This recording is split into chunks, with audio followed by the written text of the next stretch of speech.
एक शाम घर लौटते हुए एक ट्रक ने साई को ओवरटेक किया। यूं तो ट्रक दिखने में बिल्कुल नॉर्मल था, लेकिन उससे टपकते गोबर को देख के साई को कुछ शक पड़ा। काफी दिलेरी दिखाते हुए साई ने खुद ही ट्रक को रोकने की कोशिश करी, लेकिन ट्रक रुका नहीं। पर पुलिस की मदद से साई ने अगले चेक पॉइंट पे ट्रक को रोक ही दिया। ट्रक खुलने पे साई का शक सच निकला। ट्रक में 44 भैंसे और 5 बैल बंधे हुए थे। लेकिन यहाँ पे कहानी थोड़ी गड़बड़ा जाती है। तमिलनाडु, जहाँ पे आप किसी भी गाय, भैंस, बैल को फिट टू स्लॉटर सर्टिफिकेट के बाद तसल्ली से स्लॉटर कर सकते हैं, वहाँ पे ड्राइवर आखिर भागना क्यों चाहता था?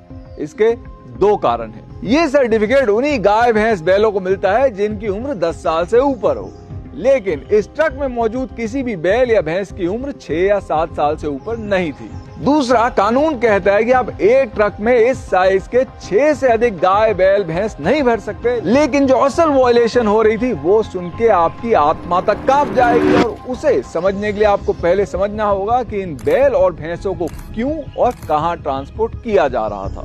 ये बैल और भैंसे आंध्र प्रदेश और उड़ीसा से तमिलनाडु होते हुए केरल की ओर कटने जा रहे थे। अब इनका स्लॉटर आंध्र प्रदेश, उड़ीसा, तमिलनाडु कहीं भी करके सीधा मांस केरल भेजा जा सकता था, लेकिन जैसे नॉर्थ में प्रेफरेंस ताजे मुर्गे की है, केरल में प्रेफरेंस ताजे बीफ की।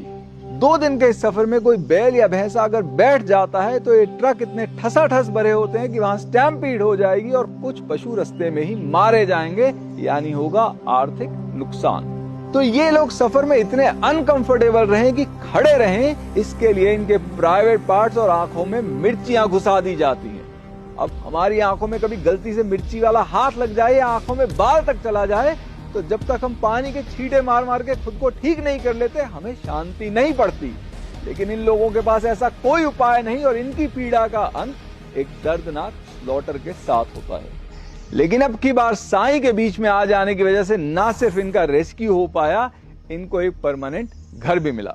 साई की अपनी एक एनिमल सैंक्चुरी भी है, जिसमें 300 गाय, बैल, भैंसों के अलावा 200 अन्य पशु भी हैं, और अब वो इन 44 भैंसों और 5 बैलों का भी परमानेंट घर बन गई है।